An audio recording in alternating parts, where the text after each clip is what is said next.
How to hide your last seen on WhatsApp. Open WhatsApp and go to Settings.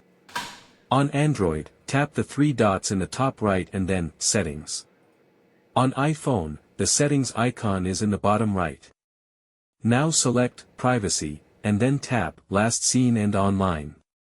Here you can choose who can see your last seen from 4 options: everyone, My contacts, My contacts except no one.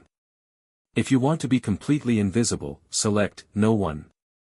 If you want to exclude only certain people, choose My contacts except and select their names. You can also choose who can see whether you're currently online, using the same logic. One important thing to know: if you hide your last seen, you won't be able to see other people's last seen. This is a mutual privacy rule that WhatsApp enforces to ensure fairness. Once you've made your changes, you can go back. Your settings are automatically saved.